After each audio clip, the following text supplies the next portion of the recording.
So as we begin our examination of Western Europe, you can clearly see, the title of this first slide explains it all. Rome falls, and really it takes hundreds of years for Western Europe to more or less come to grips with what their land is going to look like.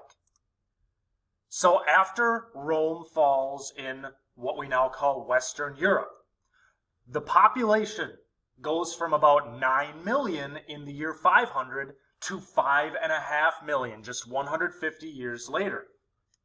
At 20,000 people, Rome is still by far the largest city in the West.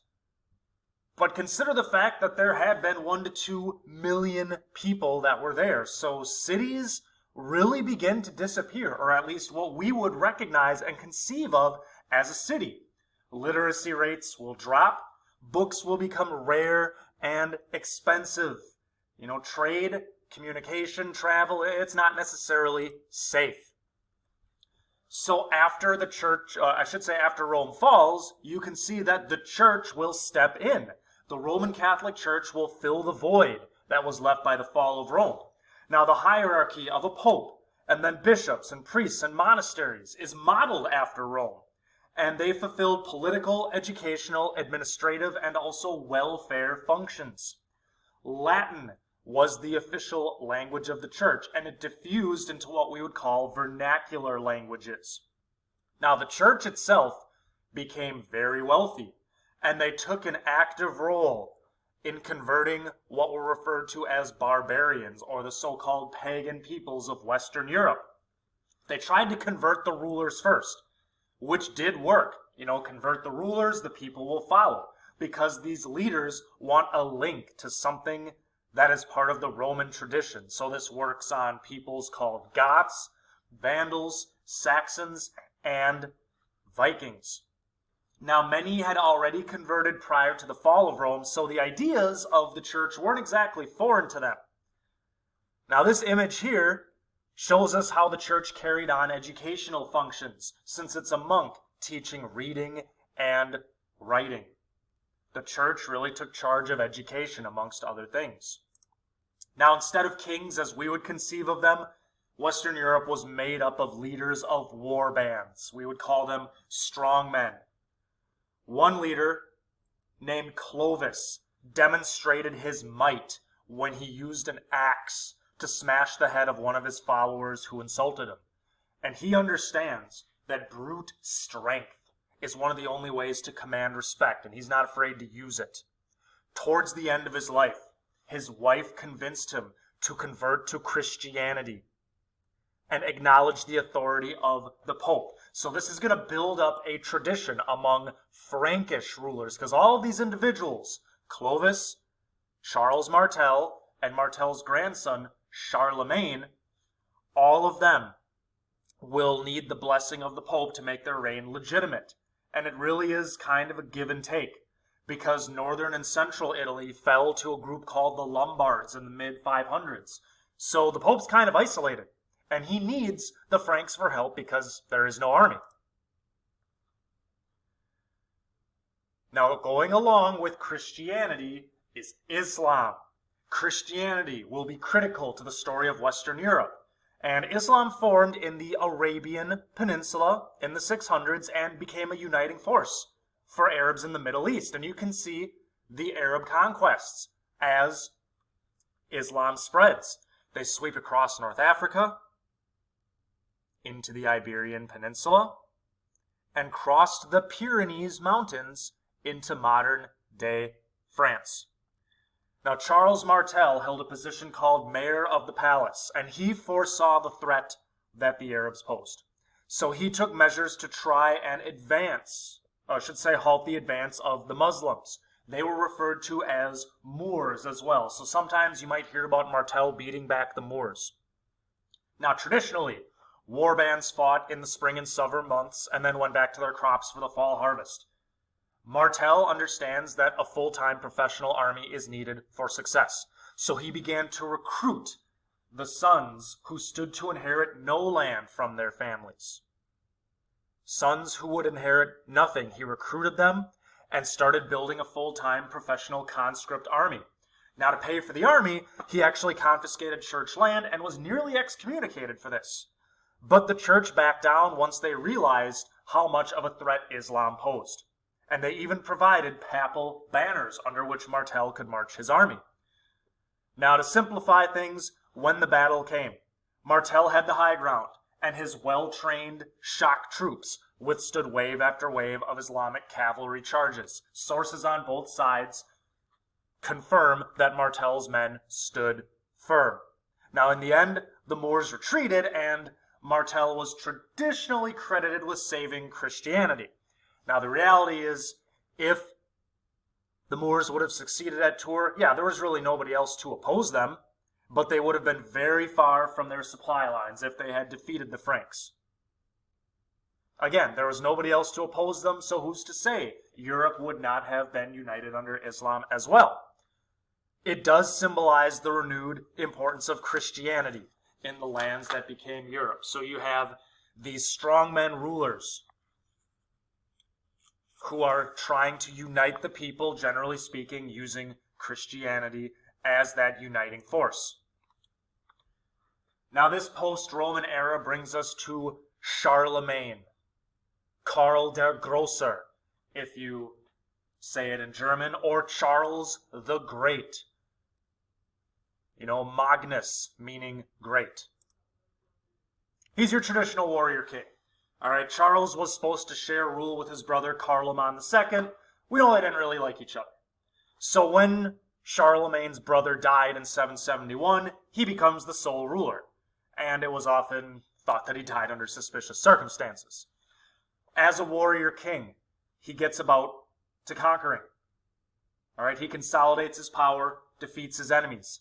The image that you see here is the Pope asking Charlemagne for help in defeating the Lombards, which he did.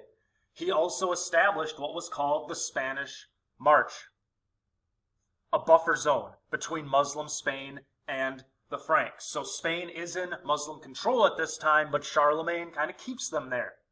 He also defeated Bavarians in southern Germany. He defeated Saxons. He really expanded his holdings.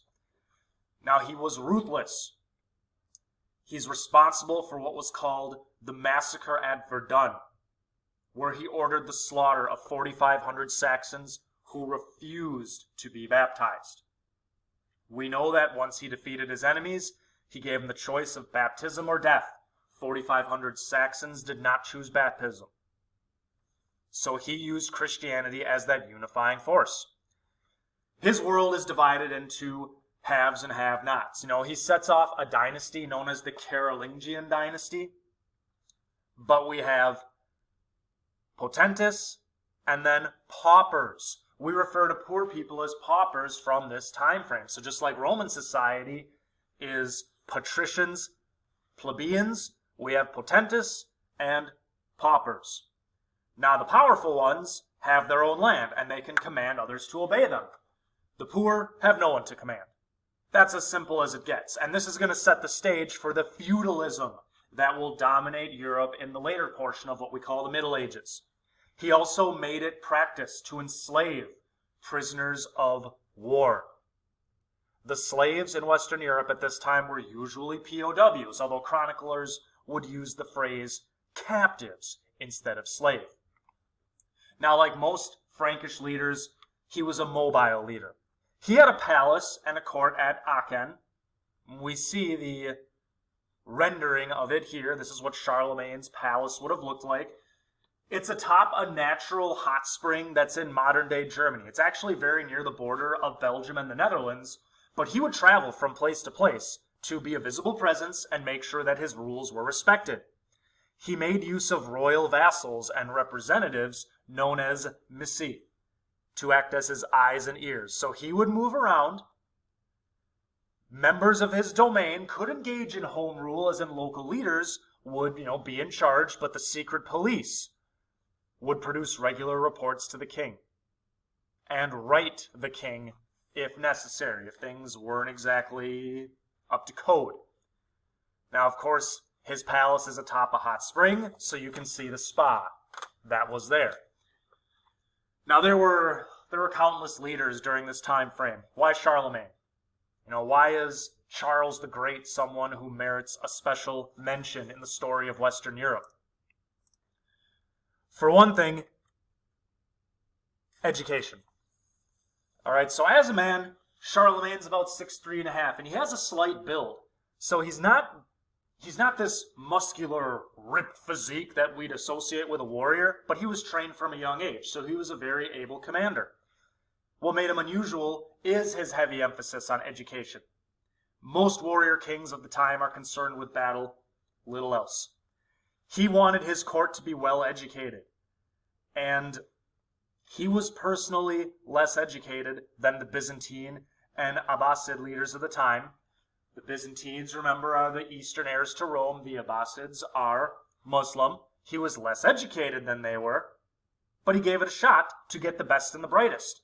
He invited the best intellectuals to his court. Some of them were Irishmen and Anglo-Saxons, and he gave them massive gifts to entice them to stay. Now, these men competed for his favor, and they wrote new laws that bore Charlemagne's name. He appreciated poetry and theology. The fact that he learned, he actively sought to learn. That also sets him apart. He kept wax tablets under his bed for the purpose of practicing his writing.